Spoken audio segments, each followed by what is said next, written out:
Se você é aquela pessoa que o tempo inteiro fica procrastinando no celular ou então descansando ali, rolando a tela, fica nesse vídeo porque a gente vai conversar sobre os impactos das redes sociais na sua saúde mental e na sua ansiedade. Inclusive, eu vou dar até um spoiler aqui que um dos impactos está relacionado muito à nossa atenção. Então, é natural que quem tem esse hábito acaba tendo dificuldade de ficar em vídeos longos como esse. Então, a gente já vai mudar isso nesse vídeo, assiste até o final. Meu nome é Paulinha Gilbert, eu sou psicóloga da terapia cognitiva comportamental e também sou mãe do Theo. E meu objetivo nesse canal é compartilhar os conhecimentos de psicologia que mudaram a minha vida e que pode mudar a sua também. Então já aproveita para se inscrever aqui no canal, ativar o sininho de notificação e já curte esse vídeo. Eu quis falar sobre isso porque, além de ser psicóloga, eu também tive o privilégio de conhecer muitas pessoas que produzem conteúdo na internet por conta do meu marido, que trabalha com marketing. E nessa história toda eu comecei a perceber coisas que às vezes eu percebia que as minhas amigas ou minhas pacientes não conseguiam entender o por trás da tela. Então eu venho trazendo essa perspectiva hoje aqui para você conseguir refletir aí na sua casa. Então vamos lá. E antes eu queria propor uma atividade aqui. Eu quero que você olhe quanto tempo que você passa nas telas ou nas redes sociais. A gente tem esse dado dentro do seu celular, você pode acessar. E a gente tem um levantamento de 2025 que aponta que a média dos brasileiros na tela é em cerca de 9 horas por dia. Isso significa que a pessoa fica ali 56% do tempo acordado na frente do celular ou do computador. E uma pergunta que você às vezes deve se fazer: por que que isso acontece? Uma coisa que deu uma girada de chave na minha vida foi entender que todo comportamento ou todo o hábito que a gente tem um motivo para isso, tem uma função. Seja ela um alívio imediato ou um comportamento que lá no passado isso fazia sentido, mas que hoje nesse contexto atual não está fazendo tanto, mas lá atrás fez, o seu cérebro aprendeu que você tinha vantagens em ter aquele comportamento, ou até você ter benefícios secundários com aquilo. Então, um exemplo aqui de um comportamento óbvio que faz mal é a bebida, beber demais. Muitas vezes quem está de fora pensa: nossa, mas não é óbvio que essa pessoa está tendo prejuízo, porque toda vez ela passa ali da quantidade de vinho que ela tomou, do álcool que ela tomou, ela passa vergonha e não é nítido. E aí a gente precisa fazer a reflexão inversa. Qual que é a função desse comportamento na vida da pessoa? Normalmente eu te garanto, essa pessoa ela tem um alívio imediato, ou seja, quando ela bebe, muitas vezes ela se sente bem com aquilo, às vezes ela interage melhor com as pessoas, ou seja, algum prazer ou algum benefício ela tem daquilo. A questão é, nem sempre os benefícios daquilo vão compensar o custo. E pra gente mudar o comportamento, a gente tem que ter muito claro do porquê que ele tá se mantendo na nossa vida, ou seja, o que eu vou abrir mão muitas vezes, e quais são os custos que vão compensar eu ter o trabalho de fazer essa mudança. A gente tem que lembrar que toda vez que a gente muda um hábito ou muda um comportamento, isso gasta energia, a gente precisa ter foco naquilo, precisa ter atenção, e isso muitas vezes o seu cérebro ele vai resistir, ele vai querer brigar com você, por isso que é tão difícil fazer essa mudança. E aí você deve estar se perguntando: tá, mas quais são esses benefícios? A gente tem se conectar com pessoas, quando você fala ali com aquela amiga que você não vê há anos, manda um meme, alguma coisa assim. O segundo é se identificar com pessoa na internet. Eu lembro que quando eu passei alguns apertos na época do meu filho, eu não tinha muitas mães ali ao meu redor, eu muitas vezes recorria sim a redes sociais para eu me identificar, para eu entender como que elas superaram aquilo ou como que elas se sentiram diante daquele desafio. Então esse processo de identificação ele pode ser muito importante. O terceiro é ter conhecimento. Várias vezes eu já pesquisei sobre assuntos como nutrição, como maternidade, como a própria psicologia, porque a gente tem muito conteúdo educacional nas redes sociais. O quarto é fazer uma atividade que exige pouca energia. A gente tá lá deitada no sofá rolando a tela, ou seja, exige pouquíssima energia nossa. 5, ter uma distração, pensar em outras coisas ali. Às vezes você não quer pensar naquele problema, então você vê aquele vídeo engraçado, aquele vídeo fofo de um bebê, te distrai e até fofocar. Às vezes você vai falar: nossa, mas fofocar não deveria, isso não é certo. Tem um livro que eu gosto muito que chama Sapiens, que ele mostra como que a fofoca surgiu ali no contexto da humanidade e como ela foi importante.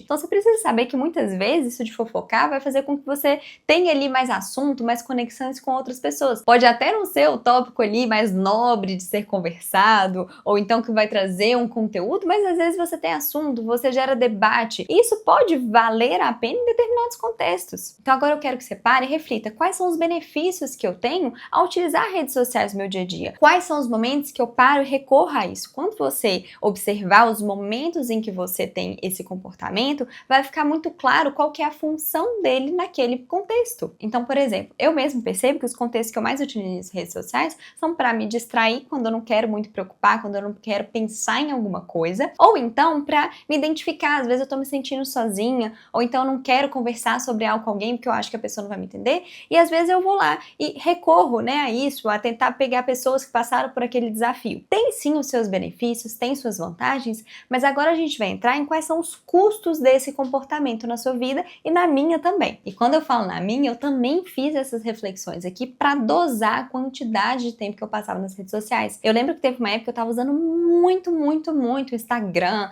o YouTube, o TikTok, e isso não tava me fazendo nada bem por causa de vários desses pontos que a gente vai falar agora. Então, o primeiro custo, que é muito claro, é comparações injustas. Na psicologia, a gente sabe que existe uma distorção de pensamento que acontece com a gente em vários contextos, tá? Que é justamente essa comparação injusta, que é quando a gente pega uma coisa para se comparar com a vida de outra pessoa e às vezes a gente esquece de todo o contexto da minha vida e a do outro. Então vamos supor que eu tô aqui nas redes sociais e eu vejo aquela blogueira fitness que acabou de ter filho, tá com um corpão, tem um bundão, um peitão, uma barriga chapada, e às vezes eu olho e falo, nossa senhora, isso aqui eu queria muito ter isso. Só que às vezes eu posso esquecer que a pessoa trabalha com isso, que ela tem mais tempo que eu, que às vezes ela tem outros recursos diferentes dos meus, que às vezes ela tá disposta a ter mais sacrifícios que eu nesse sentido de fazer exercício físico com mais intensidade, de dedicar mais tempo para isso, coisas que às vezes eu tô mais ali focada em ter lazer, ou passar mais tempo com meu filho, ou então focada em um projeto de trabalho. Só que muitas vezes a gente tira do contexto e a gente foca só em uma coisa para comparar. Inclusive, tem um livro que se chama Geração Ansiosa, que fala muito sobre os impactos das redes sociais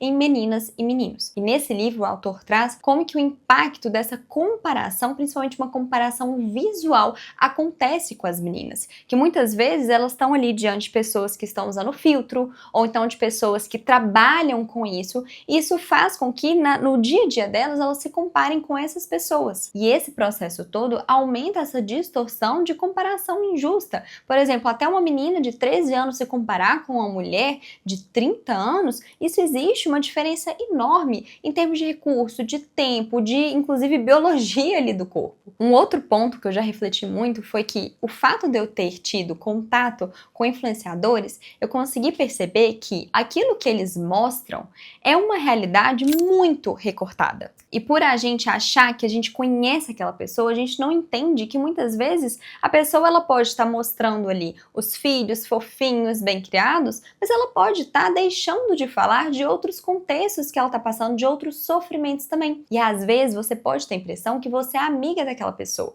ou seja, que você sabe tudo sobre ela. Isso não é verdade. Inclusive, eu conheci várias pessoas que na frente das câmeras, elas traziam um ponto, elas mostravam um tipo de relacionamento que atrás das câmeras não era verdade. Muitas vezes eu ficava indignada com isso. Inclusive, uma influenciadora já chegou a comentar comigo que ela fazia isso, que era algo que me deixava, sabe, incomodada, mas ela trouxe algo que eu nunca tinha imaginado, que era, isso é o meu trabalho, eu não posso chegar na frente ali dos funcionários, ou então do meu chefe, e ficar delongando, falando de problemas, ou então ouvindo a opinião que eu não quero. E depois eu vou parar pra pensar que realmente, às vezes a pessoa ela não quer expor nas redes sociais, não porque ela tá mentindo, ou porque ela é uma pessoa ruim, mas às vezes é porque ela não quer abrir margem pra ouvir coisas que podem machucar ela, ou até que isso pode prejudicar mesmo o trabalho dela, a narrativa. Sabendo desse contexto por trás, eu sei que tem várias estratégias para o que a pessoa mostra, quando ela mostra. Realmente as redes sociais, elas foram feitas ali, é como se fosse uma novelinha, né? A pessoa, ela seleciona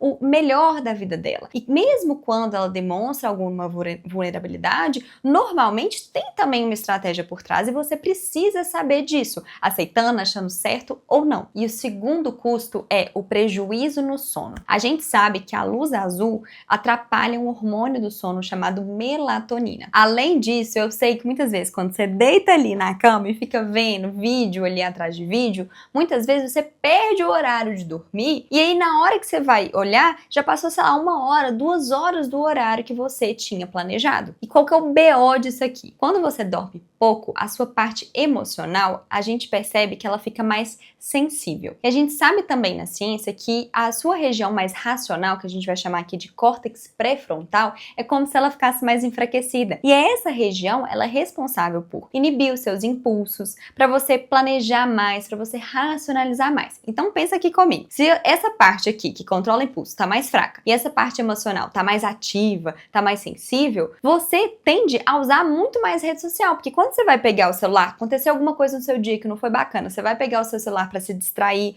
ou para se desconectar, e você tem essa dificuldade de controlar o impulso, você vai ficar muito mais tempo. E aí a tendência é continuar prejudicando outras noites de sono também. E o terceiro problema é aumentar a sua procrastinação. Então já imagina aquela cena. Você tem que fazer um negócio no trabalho que você acha bem difícil e é um dia que você tá bem cansada. Aí, quando você mal percebe, você já tá deitado no sofá porque você tá com preguiça e muitas vezes você tá ansiosa ao pensar que você precisa planejar e executar aquele trabalho que você não tá muito ali na zona de conforto. Quando você vai ver, você já tá horas ali procrastinando e depois se sente muito mal por isso. Essa cena toda aqui que eu contei, ela acontece porque quando você fica nas redes sociais, você se distrai e você muitas vezes alivia a emoção. Então quando você pensa assim, nossa, eu tenho que fazer aquele trabalho difícil, isso normalmente aumenta a sua ansiedade. Aí você vai pro celular, vê o videozinho de um cachorro fofinho, de um bebezinho ali rindo, você se distrai, ou de um vídeo de comédia, você acaba pensando em outra coisa. Ou seja, te traz um alívio no curto prazo,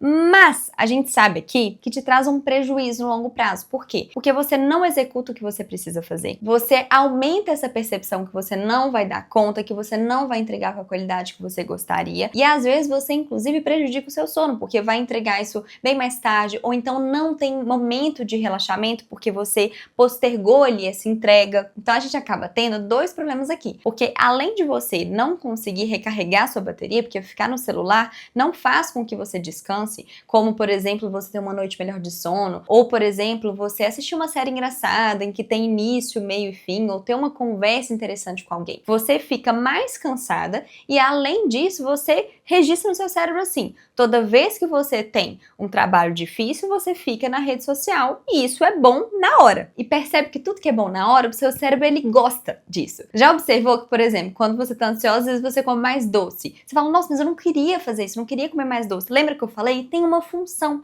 E a função normalmente é aliviar a emoção e o seu cérebro gosta disso, gosta dessa coisa de ter prazer imediato, de ter alívio momentâneo. Então o raciocínio aqui é bom na hora, mas é muito ruim depois. A gente vai se apegar nesse raciocínio de é ruim depois, tem que lembrar disso nas próximas vezes que você for usar o celular. E o quarto custo é a diminuição da sua atenção. Já reparou que quanto mais você fica ali nas redes sociais, menos paciência você tem com conversas mais profundas, com reuniões, com momentos ali em que você tem que se concentrar em alguma coisa, como por exemplo esse vídeo. Inclusive, foca nesse vídeo aqui, tá? Com momentos que você tem que prestar atenção durante um tempo, como até uma aula. E isso acontece porque o seu cérebro ele foi treinado a ter novidade o tempo inteiro, a ter dopamina aumentando ali o tempo todo. E aí, quando a gente tem algo que é um pouco mais lento ou que vai durar mais tempo, é como se a nossa atenção ela ficasse muito prejudicada. E aí parece que o mundo tá mais entediante, que as coisas estão mais chatas. E nisso, outra consequência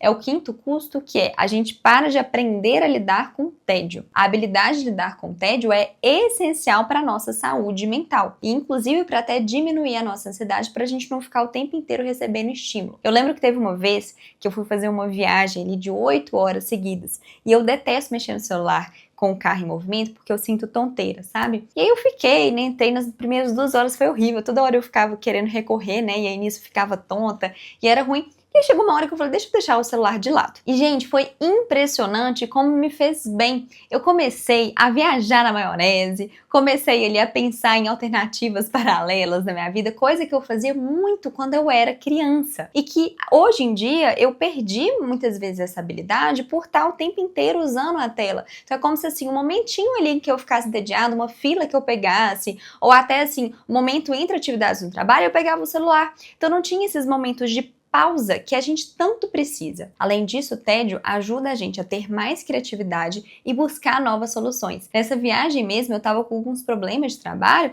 e de repente, depois, sei lá, da 5ª hora que eu tava lá na estrada, me veio assim uma solução que eu não tinha pensado antes. Eu fico brincando que é como se fosse esse tédio ali, como se fosse um reset mesmo pro cérebro. Coisa que às vezes a gente nem consegue fazer por causa do número de estímulo que a gente tá tendo nas redes sociais. E o sexto custo, que pra mim, se eu fosse elencar o pior, Eu acho que é esse. É a falta de conexões reais. O que é isso? Aquela blogueira que você adora, a gente tem que entender que ela não é a sua amiga. Às vezes a gente tem uma falsa impressão que a gente conhece a pessoa. Por quê? Porque a pessoa ela tá falando o dia a dia dela, você vê o que ela come, você vê como é que ela conversa com o filho, você vê ali o look dela de todos os dias, ela te conta de algumas questões na vida que ela passou, com desabafos. E nisso a gente acaba tendo essa impressão mesmo que a gente é íntimo daquela pessoa. Só que a gente precisa entender e separar as coisas, que intimidade, ela exige você contar as suas vulnerabilidades. Você falar coisas difíceis para você ou casos importantes na sua vida. Você percebe que esse vínculo ali com pessoas nas redes sociais,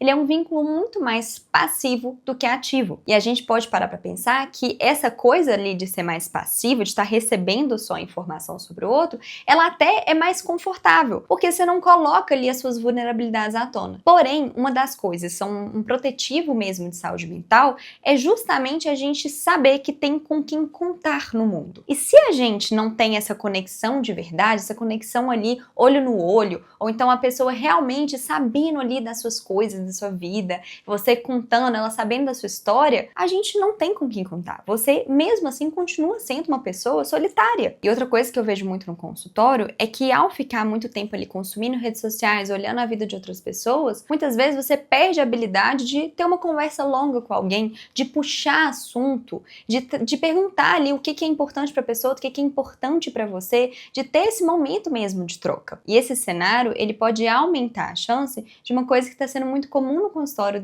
principalmente depois da pandemia, que é o transtorno de ansiedade social, que é quando a pessoa ela começa a evitar várias interações humanas com grupos, presencialmente, e fica só ali reclusa. A verdade é, o cérebro, quando ele fica só nesse contexto, ele adoece. E eu não quero isso para você. Então eu fiz esse vídeo para alertar sobre os custos e eu fiz também um outro vídeo com ferramentas práticas para você aumentar esses benefícios das redes sociais e diminuir esses custos que podem estar travando a sua vida. Não esquece de comentar aqui o seu tempo de uso das telas e também se inscrever no canal e ativar o sininho de notificação.